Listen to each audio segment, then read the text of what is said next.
Miss it. Yeah, it's going. Now keep your fingers out of the way. Can you see me? Mm-hmm. Hi, it's Dr. Palmer here, and we're at Shipley's Donuts, and we're having some donuts. And I came across a very interesting article. Keep it on me. Hello. And my beautiful cameraman, lady girl, is my daughter Sydney. So I wanted to read this article to you because I thought it was very, very good. It's by Thomas Friedman, who had written the Lexus and the Olive Tree and several other books on economics. He's a regular in the Houston Chronicle.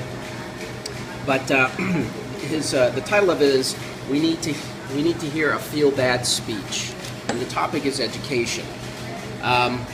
President Barack Obama will deliver his State of the Union address January 28th, but for my money, his Secretary of Education, Arne Duncan, already gave it. Just not enough people heard it. So instead of Obama fishing around for contrived ideas to put in his speech, the president should steal Duncan's speech because it was not a feel-good speech. In fact, it was a feel-bad speech, asking one big question. Are we falling behind as a country in education, not just because we fail to recruit the smartest college students to become teachers or reform resistant teachers' unions, but because of our culture today? Too many parents and not many kids just don't take education seriously enough and don't want to put in the work needed to really excel. Is this the key cause of income inequality and poverty? No, but it is surely part of the solution, and a subject that Obama has not used his bully pulpit to address in any sustained way. Nothing could spark a discussion of this more than a State of the Union address. If you think Duncan's exaggerating, listen to the teachers. Here are the guts of a letter published recently by the Washington Post from a veteran 7th grade language arts teacher in Frederick, Maryland, who explained why she no longer wants to teach. She was asked to stay anonymous. After complaining about the superficial curriculum that encouraged mindless conformity, she wrote, "I decided that if I was going to teach this nonsense, I was going to teach it well. I set my expectations high, I kept my classroom structured, I tutored students, I provided extra practice, and I tried to make class fun.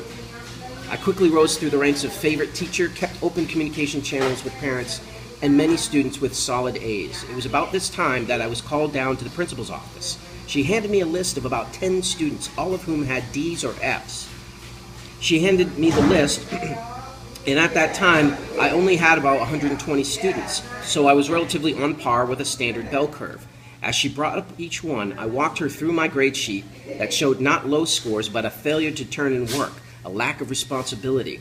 I showed her my tutoring logs, my letters to parents, only to be interrogated further. Eventually, the meeting came down to 2 quotes that I will never forget as the defining slogans for public education.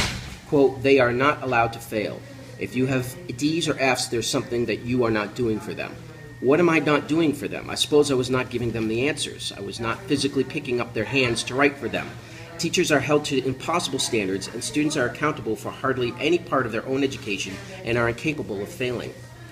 Now we have some idea why Duncan gave this speech to the National Assessment Governing Board's Education Summit for Parent Leaders. Here's an excerpt.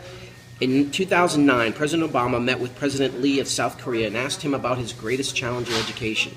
President Lee answered without hesitation, "Parents in South Korea are too demanding.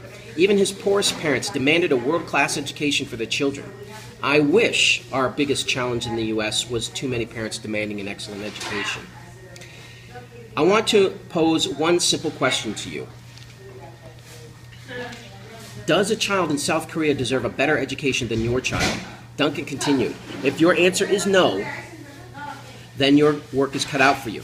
Because right now, South Korea and quite a few other countries are offering students more and demanding more than many American districts and schools do. Parents have the power to challenge educational complacency here at home. Parents have the power to ask more of their leaders and to ask more of their kids." Citing Amanda Ripley's new book, The Smartest Kid in the World and How They Got That Way, Duncan said, "Amanda points a finger at you and me as parents, not because we aren't involved in school, but because too often we're involved in the wrong way. Parents," she says, "are happy to show up at sporting events and they'll protest a bad grade. But," she writes, and I quote, Parents did not tend to show up at schools demanding that their kids be assigned more challenging reading or that their kindergartners learn math while they still love numbers. To really help our kids, we have to challenge expectations about how hard kids work. And we have to work with teachers and leaders to create schools that demand more from our kids. Now that's a State of the Union speech the country needs to hear. Again, this is Thomas Friedman in today's paper, Monday, January 20th, 2014. Thank you, Sydney.